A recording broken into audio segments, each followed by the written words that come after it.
All right. So, when you sent over this USA Today article about the Menendez brothers, I got to say, I was fascinated. Yeah. It's one of those cases that you kind of remember hearing about, Right.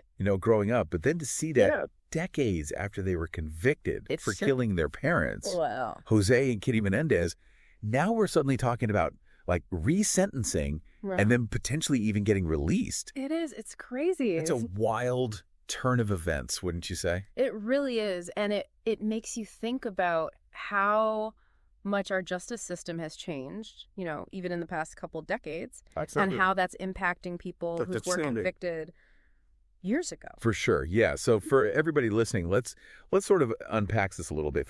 Rewind back to 1996, right? Okay. That's when they were convicted. Yep. So what's changed since then? Why are we even talking about resentencing them now? Well, the big thing is the law in California has actually changed, like the actual legal code. Okay. So there's this thing called California Penal Code 190.2. Okay. And it's specifically about murder cases and special circumstances. Got it. So back in the 90s when they were convicted, that law allowed for really harsh sentences if there were certain things involved in the case. Okay. Like if somebody was lying in wait or if there was like a big financial gain. Right. So those things could add on like extra time to someone's sentence. I see. But now they've changed that law. They've limited how much those things can actually impact a sentence. Okay. Interesting. So that's why the Menendez brothers are getting this new chance, Right. So it's not necessarily that anybody thinks that they're innocent now. Exactly. It's just the law itself. It's just the way that the law is written has changed so much. Yeah. Right. It's a technicality in a way. It's fascinating. Yeah. And so this case, going back, I was in high school. I remember just how huge this was in the news. Right, for sure. Everybody was talking about it. And the prosecutor, their whole argument was basically greed. Right. Yeah, classic inheritance plot, It's trying to get their hands on the money. Exactly. But then the defense came back with a completely different story. They did, yeah. They said it was abuse. They said it was years of abuse from the parents, and that basically these murders were an act of, self-defense. Exactly. Like they were desperate. They had no other way out. It was crazy. It was crazy. And, I think that's part of why this case I think so too. became such a big deal.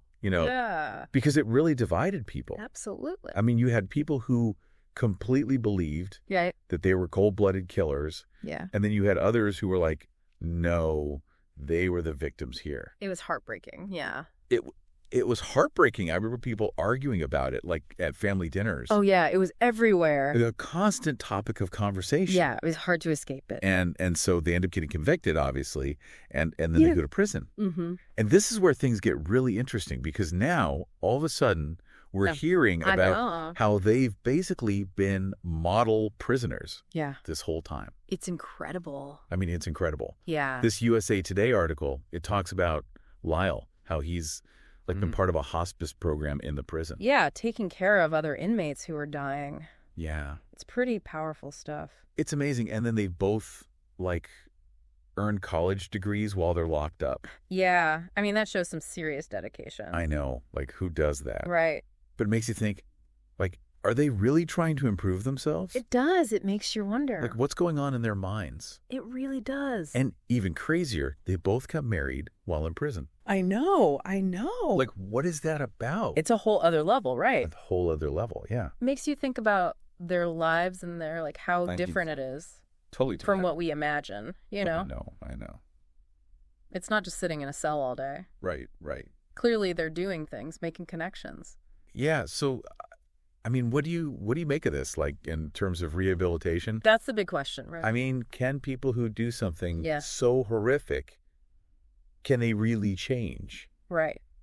Are they capable of true transformation? It really makes you think. It does. It makes you re-examine everything. About the justice system and, what it's supposed to do. Exactly. What's the goal here? Is it just punishment, or is it also about giving people a chance to become better? And how do you measure that change? You know? Right.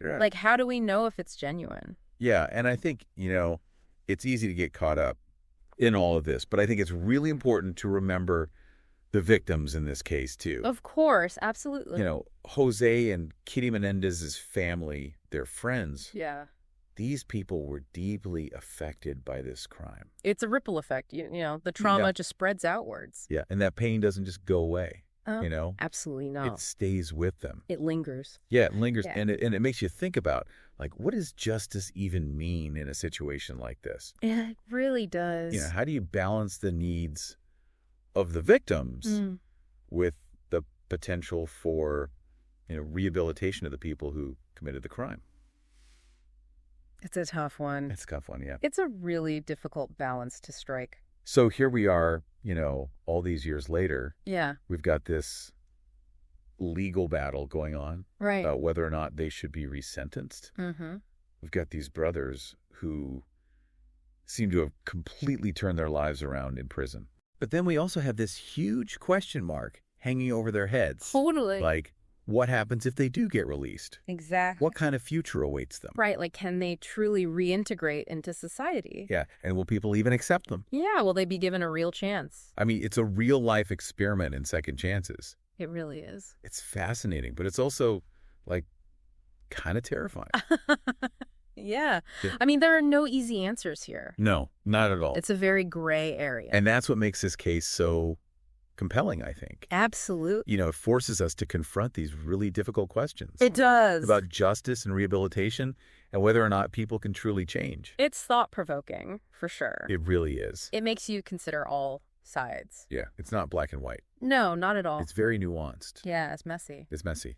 That's life, right? Yeah, that's life. Today is your lucky day. Today is the day that our $3 website works for you, paying you directly to your PayPal daily.